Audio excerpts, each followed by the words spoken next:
Europe లో భారతీయులకు free education మరిన్ని వివరాలకు విదేశ్ కన్సల్ట్ 9676502888. నమస్కారం జవేరియా గారు. నమస్తే సిరి గారు. సో చాలా వరకు ప్రతి ఒక్కరు కూడా ఈ మధ్య కాలంలో ఆర్గానిక్ కావచ్చు, ఎకో ఫ్రెండ్లీ రిలేటెడ్ ప్రోడక్ట్స్ వాడటం కావచ్చు, దాని యూసేజ్ అనేవి ఎక్కువగా అయిపోయాయి. అలా ఎవరైనా కూడా ఎకో ఫ్రెండ్లీ రిలేటెడ్ సర్వీస్తో పాటు కొంచెం బిజినెస్ మోడల్ని కూడా క్రియేట్ చేయాలి అన్న ఆలోచన ఉన్న వాళ్ళకి మీరే బిజినెస్ ఐడియా సజెస్ట్ చేస్తారు? ఎస్ సిరి గారు, నా ప్లేలిస్ట్లో కూడా ఇది ఇంతకుముందు కూడా చెప్పాను నేను. So tea edible cups. ఇప్పుడు ఐస్ క్రీమ్ తిని బిస్కెట్ ఎలా తింటామో అలా టీ తాగి బిస్కెట్ కూడా తినచ్చు అనే కాన్సెప్ట్ అనమాట. ఇది మెయిన్. ఎందుకు ఇలా అంటే ఈకో ఫ్రెండ్లీ. అండ్ తర్వాత వచ్చేసి సీజనల్ వైజ్గా చూసుకుంటే ఇప్పుడు ప్రజెంట్ వింటర్ నడుస్తుంది కాబట్టి మనకి ఏదైనా హాట్ తీసుకోవాలని అనిపిస్తుంది కదా. అంటే సూప్స్ కావచ్చు, చాయ్, కాఫీ ఇలాంటివి ఎక్కువ తీసుకోవడం కన్జ్యూమ్ చేయడం జరుగుతుంది. సో ఇలాంటప్పుడు ఈ టీ ఎడిబుల్ కప్స్ ఉన్నాయి కదా, ఇవి కూడా మంచిగా సేల్ అవుతుంది. సో వీటికి ప్రాధాన్యత మీరు ఎక్కువ ఇస్తున్నారు అంటే చాలా చాలా మంచిగా ఉంటుందన్నమాట.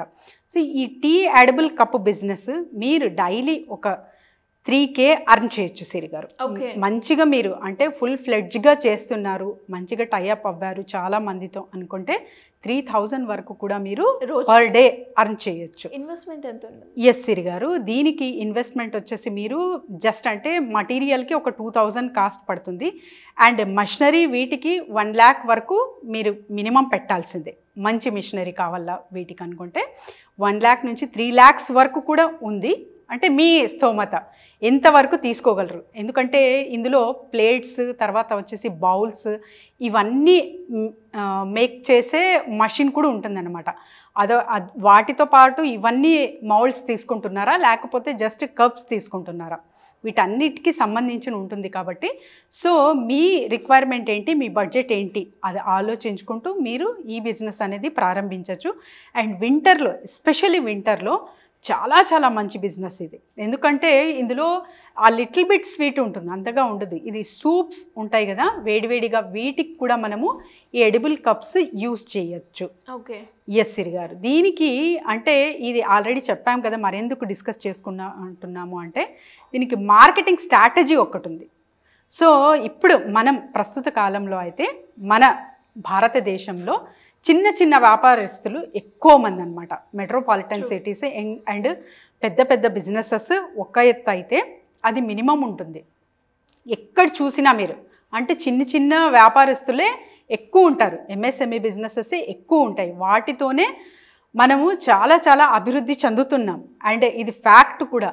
టెక్నాలజీ పరంగా చూసుకుంటే ఎంతవరకు ఇది యూస్ఫుల్ అవుతుంది చిన్న చిన్న బిజినెసెస్కి అయితే కొంతవరకు యూస్ఫుల్ అవుతుందండి. కాకపోతే చాలా వరకు మనకు ఫిజికల్గానే పర్సనల్గా కలిసి పర్సనల్గా మాట్లాడి అలాంటి ఏదైతే బిజినెస్ స్ట్రాటజీ ఉంటుందో ఇవే ఎక్కువ మోతాదులో మనకు పనికొస్తుంది. అండ్ తర్వాత వీడియోస్, నేను ఎప్పుడు చెప్తాను వీడియో అనేది ఎటువంటిదంటే మీరు మార్కెటింగ్ స్ట్రాటజీలో వీడియోస్ అనేది ప్లే చేస్తున్నారు అంటే అక్కడ కంటికి మొత్తం కనిపిస్తుంది అనమాట. అంటే ప్రోడక్ట్ కావచ్చు, తర్వాత వచ్చేసి మీ షాప్ కావచ్చు, ఎవ్రీథింగ్ డీటెయిల్గా మీరు ఇవ్వగలరు ఒక వీడియో త్రూ. ఒక వర్డ్కి ఒక 10,000 వర్డ్స్కి ఒక ఇమేజ్ సమాధానం ఇస్తే ఒక 10,000 ఇమేజెస్కి ఒక వీడియో సమాధానం ఇస్తుందంట సిరి గారు. సో వీడియో అంత పవర్ఫుల్ అనమాట. సో వీడియో ఎప్పుడైతే మీరు చేసి అక్కడ మార్కెటింగ్ చేస్తారో అదొక ప్రాధాన్యత.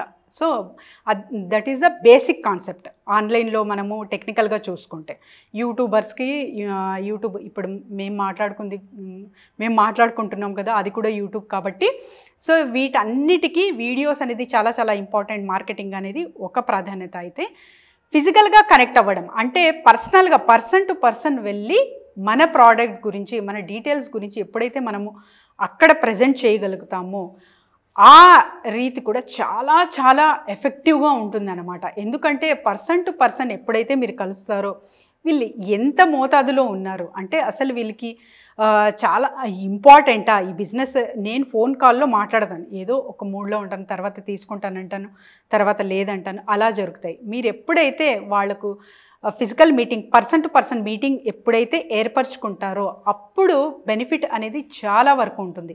దీనికి కూడా ఒక ఫార్ములా ఉంది సిరి గారు, ఏంటంటే అది 4A ఫార్ములా అనమాట. ఈ 4A ఫార్ములా ఇక్కడ ఈ బిజినెస్కి అప్లై చేయొచ్చు మీరు. అవేర్ అంటే ఏంటి? ఫస్ట్ మీరు ఎడిబుల్ బిజినెస్ చేయాలనుకుంటున్నారు, సో అది ఎంతవరకు మీరు చేయగలరు, మీ చుట్టుపక్కల ఉన్న ఏరియాస్లో, తర్వాత వచ్చేసి మీకు తెలిసిన ఏరియాస్ ఏవైతే ఉన్నాయో అక్కడ టీ స్టాల్స్ ఎన్ని ఉన్నాయి, అండ్ సాఫ్ట్వేర్ కంపెనీస్ ఉంటాయి కదా, అక్కడ ఎక్కువ మోతాదులో ఇవనేది సరఫరా చెయ్యొచ్చు మీరు, అంటే అందించవచ్చు. ఎందుకంటే వాళ్ళు చాలా వరకు ఎక్కువ యాక్సెప్ట్ చేస్తారు. వాళ్ళు సాఫ్ట్వేర్ ఇంజనీర్స్ చాలా ఇలాంటివి ఎడిబుల్ కప్స్ కావచ్చు, ఇలాంటివి కొత్తదనంకి చాలా ఆహ్వానిస్తారు, కాబట్టి అక్కడ కొనుగోలు ఎక్కువ జరుగుతుంది. అలాంటివి టార్గెట్ చేస్తున్నారా అనే అవేర్నెస్. తర్వాత వచ్చేసి మీకు అపీల్, అంటే అసలు అంటే పర్మనెంట్గా ఇది ఎంతవరకు మనకు సాధ్యం, ఇవన్నీ ఒక అవగాహన. తర్వాత వచ్చేసి ఆస్క్, మీరు అడుగుతున్నప్పుడు ఒక బిజినెస్, నేను నా ప్రోడక్ట్ ఇది, సో ఎంతవరకు పర్సన్ ఇంట్రెస్టెడ్ అనేది ఒక 3-4 మినిట్స్లోనే మీరు వాళ్ళ గెస్చర్ మూమెంట్స్, తర్వాత వాళ్ళ మాటల్లోనే కనుక్కోవచ్చు తను ఎంత సీరియస్ ఉన్నారు మీ ప్రోడక్ట్ గురించి, మీ బిజినెస్ గురించి, తను కొనుగోలు చేస్తారా లేదా, డీల్ ఓకే అవుతుందా లేదా అనేది వితిన్ 5 to 10 మినిట్స్ మీరు అక్కడ డిసైడ్ చేసేయచ్చు. మీ టైం వేస్ట్ చేయకుండా వాళ్ళకి అడిగి అక్కడే డీల్ క్లోజ్ చేసే విధానం ఒకటి ఉంటుంది, అది కూడా తెలుసుకోవాలి. అలా కూడా అప్రోచ్ అవ్వచ్చు. తర్వాత వచ్చేసి యాక్ట్ అంటున్నాను కదా, సో ఇప్పుడు అంటే చిన్న చిన్న ఊర్లలో కావచ్చు, పల్లెటూరులో కావచ్చు, తర్వాత టౌన్స్లో కావచ్చు, అండ్ ఆల్మోస్ట్ సిటీలో కావచ్చు, వాట్సాప్ అనేది చూస్తున్నాం సిరి గారు. ఒక్క వాట్సాప్ త్రూ లక్షల బిజినెస్ జరుగుతుంది. అంటే కొన్ని ప్లాట్ఫామ్స్ అనేది ఏర్పరచడం జరిగిందనమాట చాలా వరకు. ఇప్పుడు మీరు కూడా బిజినెస్ గ్రూప్స్ మెయింటైన్ చేయొచ్చు. తర్వాత అక్కడి నుంచి ఒక B2B బిజినెస్ కావచ్చు, B2C బిజినెస్ కావచ్చు, అలా మీ నెట్వర్క్కి తగ్గట్టు మీరు గ్రూప్స్ ఏర్పరచుకున్నారంటే అక్కడ మీరు యాక్ట్ అనేది అప్పుడు చేయాలి. పోస్టింగ్స్ అనేది కంటిన్యూగా, అంటే ఒక టైం అనేది మీరు ఖచ్చితంగా నిర్ణయించుకొని పర్టికులర్ టైంలోనే అవన్నీ అప్లోడ్ చేయడం చెయ్యాలి. లేకపోతే అంటే ఈరోజు అప్లోడ్ చేశాను, ఇంట్రెస్ట్ లేదు, రేపు చేయను, అలా ఉండకూడదు. ఒక మినిమం టైం అనేది మీరు ప్రత్యేకంగా వీటికే కేటాయించి ఎప్పుడైతే వాట్సాప్ త్రూ మీరు అప్లోడ్ చేస్తున్నారో అక్కడ మీ బిజినెస్ అనేది మంచిగా జరుగుతుంది. సో ఇప్పుడు 1 మంత్లో 1 or 2 మెంబర్స్ కనెక్ట్ అవ్వారు అనుకోండి, ఇంకా నెక్స్ట్ మంత్ 1 ఇయర్కి ఒక 2 మెంబర్స్ అనుకున్నా కూడా సంవత్సరానికి 24 మీకు ఆపర్చునిటీస్ వచ్చినట్టే కదా. సో అలాగని చెప్పి అలా మీరు పర్సనల్గా ఎప్పుడైతే కనెక్ట్ అవుతారో అక్కడ నుంచి మీకు బిజినెసెస్ అనేవి మంచిగా వస్తుంది. ఎందుకంటే ఆన్లైన్ త్రూ కనెక్ట్ అవుతున్నాము, వాట్సాప్ త్రూ కనెక్ట్ అవుతున్నాము అంటే ఎక్కడ ఏంటి మొత్తం మీరు కనుక్కొని జస్ట్ నాట్ ఓన్లీ అంటే ఫోన్ కాల్లో లేకపోతే చాట్ త్రూనే కాకుండా వాళ్లకు పర్సన్ టు పర్సన్ కనెక్ట్ అవ్వి మీరు మీ ప్రోడక్ట్ ఎప్పుడైతే ప్రజెంట్ చేస్తారో అక్కడ బిజినెస్ మంచిగా నడుస్తుంది. ఇలాంటి చిన్న చిన్న బిజినెస్కి అది మంచి మార్కెటింగ్ స్ట్రాటజీ అన్నమాట. చాలా బాగుందండి. ఐడియా మనకు తెలిసిందే అయినా కానీ ఇంకా వ్యాపారాన్ని ఎలా అభివృద్ధి చేసుకోవడానికి మీరు చెప్పిన ఈ ఫార్ములా కరెక్ట్గా వర్తిస్తుంది అనుకుంటున్నాను. థ్యాంక్ యూ అండి. Thank you so much. Thank you Siri.